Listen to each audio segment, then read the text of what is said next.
the best things we can do with young children is to have interesting and enjoyable conversations with them. Morning, Charlie. Are you all right? Yeah. Some settings, like the Hall, a private, voluntary, independent setting in Rotherham, have been sensitised to improving communication through a programme called Every Child a Talker, ECAT. He gets up in the morning and when I go to nursery, he forgets to open the curtains. Developing speech and language has made me really think about the hotspots in nursery where talk happens. Others, like Evesham Nursery School in Worcestershire, are homing in on communication skills through experiences like Forest School. It's about listening to each other, sharing their thoughts and ideas, which in turn then helps with their speaking and just their general communication with others and their social skills. And at Clifton Children's Centre in Hull, where many of the children come into the setting speaking Polish, developing communication is central to all of their achievements.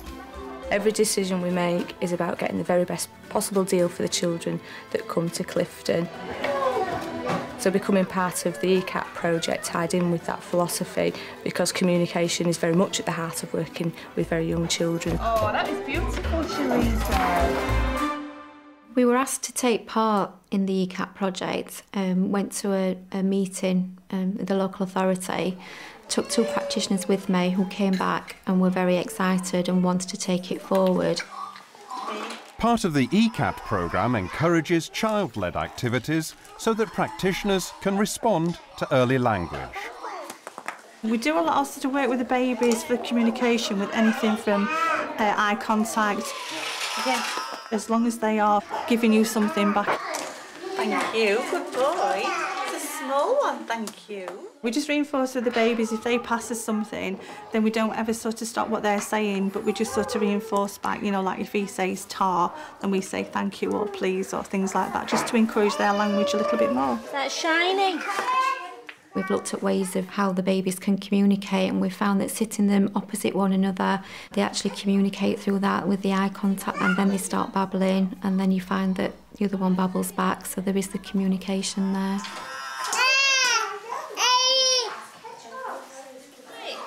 What have you got? Can you move?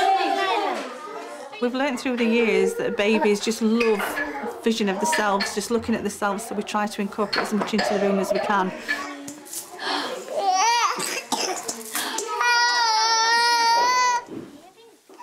In every area we try to put a mirror in just so it can sort of reflect their facial expressions.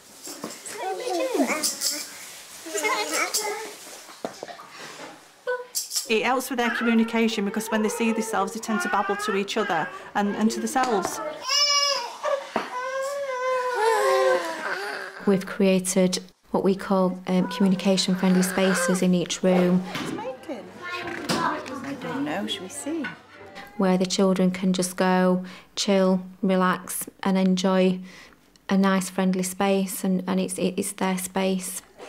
But communication-friendly spaces aren't just for children. At Clifton, parents, many of them Polish, are encouraged to come into the Children's Centre to be part of their children's language development.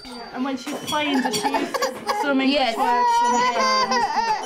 We do have a very sort of a varied intake here at Clifton, and the children do come from many different backgrounds, different heritage languages are spoken.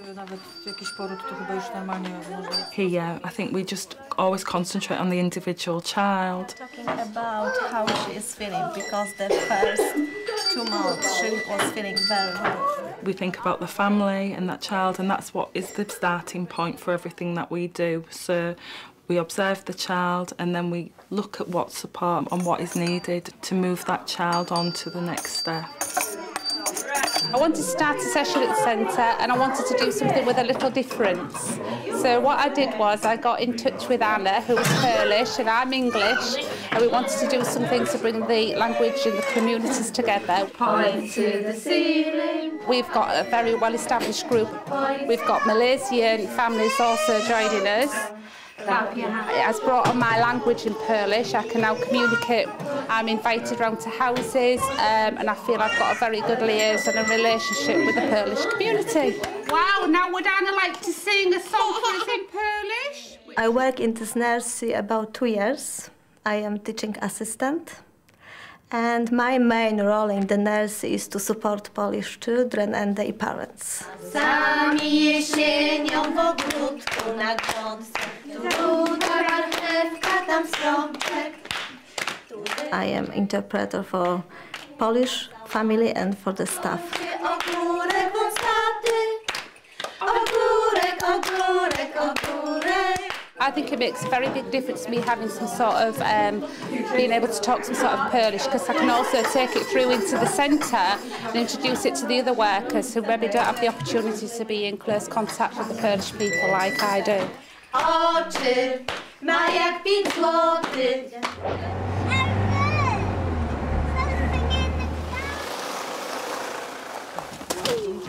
There are so many things that we want the children to learn during their year with us, but at the heart of it all is their language development. Be very careful. I will be, thank you, Josh. Because children seem to come in with more and more limited language. Did you see how when I blew, the more flames came? Josh, would you like... The environment is very, very important.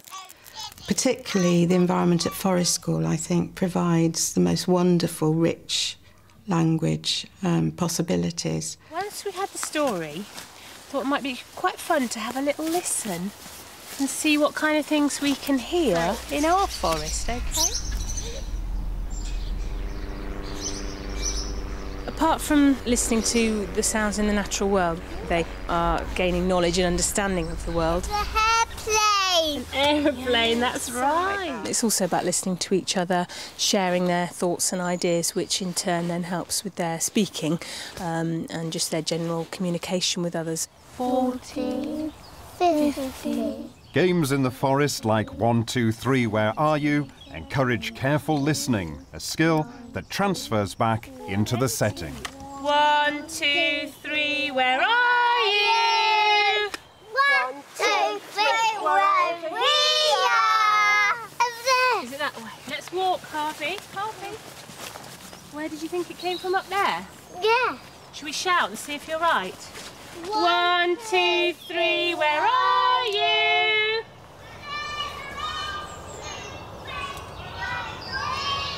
Were they up there? Yeah. If they're excited and focused, then they'll always be learning something and their communication will always be coming on in leaps and bounds, really.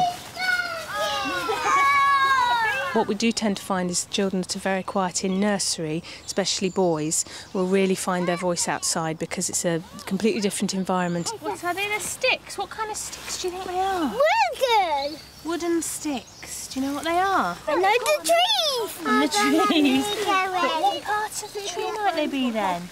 Wooden. The wooden bits. Why do you think they're underground? Because we're in the big hole. They're in the big hole, that's right. So these bits of woody twigs that you said they were, tree roots. Tree roots? Look, if the water fills up, right to the tip top, it will splash us all. Will it? Yeah, like all the way to the top. Oh, there was a flood. It'll be a flood. It would get wet. So we don't want to leave them in the forest. The forest environment challenges children to express complex ideas. What is it? It's, I think, a woodpecker. What? A woodpecker. I see the woodpecker. Oh, it's dig a hole. I don't know what's... And it's a beak. Where? A beak. Where? Oh, there me. I found an owl. And practitioners need to support children's advancing language in situations like this at just the right level.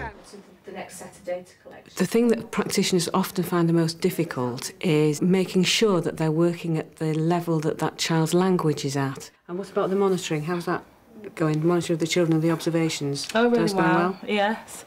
I really feel now that the staff are really secure in their sort of knowledge of children's communication levels and skills. I think when we're observing now, they're keeping that in mind.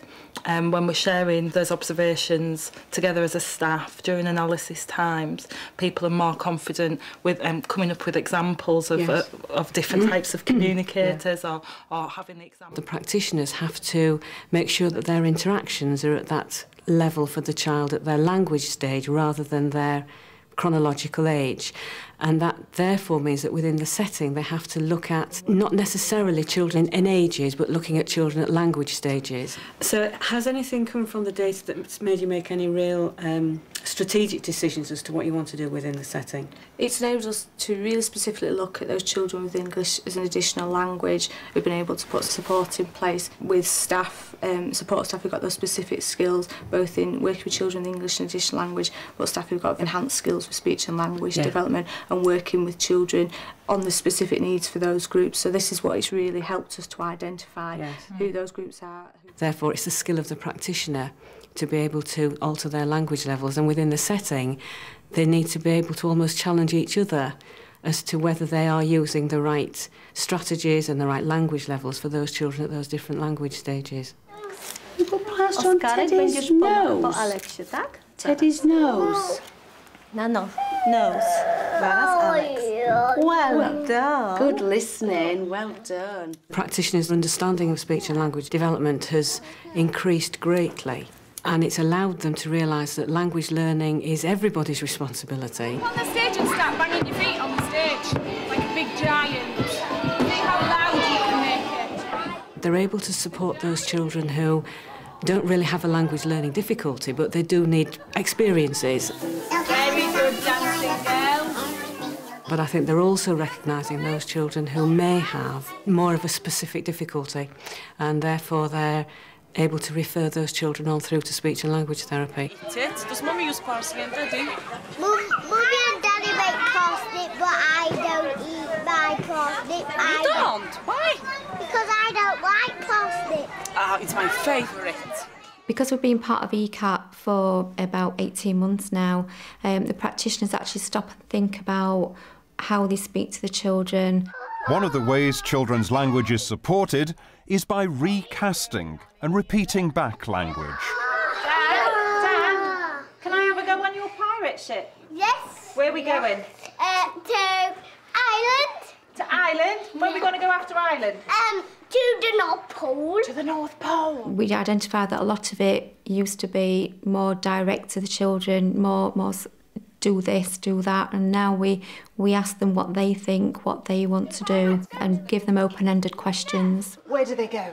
They go to find treasure. We're going to go on an adventure? Yeah. You best lead the way on your pirate ship and go find some treasure then.